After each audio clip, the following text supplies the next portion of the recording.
ខណៈដែលអ្នកដឹកនាំរាជរដ្ឋាភិបាលនិងអ្នកនយោបាយខ្លះកំពុងគ្មៀតខ្មៃប្រកបចិត្តគ្នាក្នុងនាមផ្សះផ្សាជាតិខណៈដែលអាជ្ញាធរមានសមត្ថកិច្ចកំពុងបង្ហាញកិច្ចប្រឹងប្រែងបង្ក្រាបរបបទុច្ចរិតវញ្ចកម្មឬបោកបញ្ឆោត scams ខណៈតុលាការក្រុងភ្នំពេញកាត់ទោសអតីតភិក្ខុជាវុធីដាក់ពន្ធនាគារ18ខែនិងពិន័យ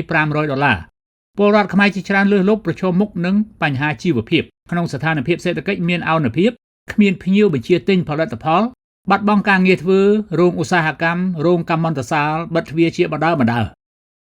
ក្រសួងសេដ្ឋកិច្ចនិងហិរញ្ញវត្ថុនៅថ្ងៃពុធទី19ខែសីហានេះបានបញ្ចុះអត្រាព្យាករណ៍កំណើនសេដ្ឋកិច្ចពី 5% មកនៅ 4.1% ក្នុងឆ្នាំ2026ដោយសំអាងលើហេតុផលវិបត្តិព្រំដែនវិបត្តិប្រេងឡើងថ្លៃពីមជ្ឈមបូព៌ានិងបញ្ហាអក្រិតកម្មវញ្ចកម្មហៅថា Cyber Scams Online Scams កម្មករ 4,000 នាក់ពីរោងចក្រ3ក្នុងខេត្តបន្ទាយមានជ័យអស់ការងារធ្វើពីរោងឧស្សាហកម្មកាត់ដេរសម្លៀកបំពាក់ខោអាវក្នុង ML Intimate Apparel ជិត700នាក់រោងកម្មន្តសាលស្លដែក Nidec Die Casting 724នាក់និងកម្មន្តសាល High Tech 2532នាក់ពលរដ្ឋស្វែងរកការងារធ្វើអាចតាក់ទងទៅមណ្ឌលហ្វឹកហ្វឺនវិជ្ជាជីវៈ32កន្លែងនៅទូទាំងប្រទេសអ្នកនាំពាក្យក្រសួងការងារនិងបណ្ដុះបណ្ដាលវិជ្ជាជីវៈស៊ុនមេសាប្រាប់កាសែតថាមូលហេតុចម្បងបណ្ដាលឲ្យរោងឧស្សាហកម្មនៅក្នុងខេត្តជិតព្រំដែនបិទទ្វារគឺការដឹកជញ្ជូនទំនិញចេញចូលប្រទេសថៃឡង់មានការឡើងថ្លៃខ្ពស់ហើយប្រើពេលយូរដែលធ្លាប់តែដឹកដល់ឃ្លាំងឬដល់រោងឧស្សាហកម្មក្នុងដីថៃតែរយៈពេលប្រមាណ2ឬ3ម៉ោងឥឡូវនេះផលិតផលជាទំនិញត្រូវដឹកជញ្ជូនវាងតាមផ្លូវសមុទ្រឬផ្លូវអាកាសព្រោះតែរាជាណាចក្រថៃឡង់បិទច្រកព្រំដែនជិតស្លុងទោះជាយ៉ាងនេះក្តីក្រសួងការងារនិងក្រសួងហិរញ្ញវត្ថុបានប្រកាសថាការងារសម្រាប់ពលរដ្ឋធ្វើមានដល់ទៅជិត 10,000 ការងារនៅតាមខេត្តមួយចំនួន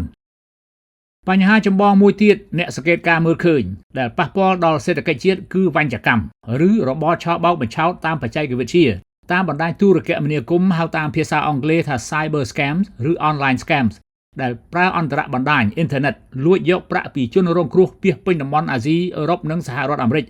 ដោយសន្យាថាយកទៅបណ្ដាក់ទុនកើនផលចំណេញជាច្រើនដងលើសពីដើមទុនហើយនឹងវិធីឆបោកបញ្ឆោតតាមការណាត់ជួបគ្នារវាងយុវជនទាំងពីរភេទធ្វើសង្សារឬសន្យាផ្ដល់ការងារធ្វើដោយផ្ដល់ប្រាក់បៀវត្សច្រើនតាមអ្នកស្រាវជ្រាវឈ្មោះ Jacob Sims ពីអង្គការ Humanity Research Consultancy HRC សរសេរផ្សាយថាចំណូលពីមុខរបរអក្រិតឆបោកបញ្ឆោតប្រើអ្នកបម្រើការងារ 150,000 នាក់មានចំនួនជិតពី 13,000 លានដល់ 29,000 លានដុល្លារឬស្មើនឹង 60% នៃផលទុនក្នុងស្រុកសរុប GDP ក្នុងមួយឆ្នាំដោយមានការជួយសម្រួលកិច្ចការពីមន្ត្រីមានអំណាចដែលគ្រប់គ្រងមណ្ឌលវញ្ចកម្មទូទាំងប្រទេសបុគ្គលិកម្នាក់ៗបានប្រាក់ចំណូល$350ក្នុងមួយថ្ងៃរឿងអាស្រូវធំម្លឹងតើអ្នកនយោបាយណាជួយរួចបញ្ហា scams នៅតំបន់អាស៊ីអាគ្នេយ៍ជាពិសេសក្នុងរាជាណាចក្រកម្ពុជាគេដឹងពេញពិភពលោកជាបញ្ហាពិបាកលាក់លៀមតទៅទៀតមិនខុសពីភាសាខ្មែរថាដំរីស្លាប់យកចង្អេរទៅបាំងសហរដ្ឋអាមេរិកចក្រភពអង់គ្លេសនិងប្រទេសឯទៀតរួមគ្នាបំបែកបណ្ដាញអក្រិតកម្មនេះដាក់ទណ្ឌកម្មដល់មនុស្សនិងក្រុមហ៊ុនជាច្រើនមានទីតាំងក្នុងប្រទេសកម្ពុជាហើយដែលរាជរដ្ឋាភិបាលប្រទេសកម្ពុជាត្រូវតែបង្ខំចិត្តប្រឹងប្រែងបង្ហាញពិភពលោកថាខ្លួនបដិញ្ញាបោសសម្អាតអក្រិតកម្មនេះ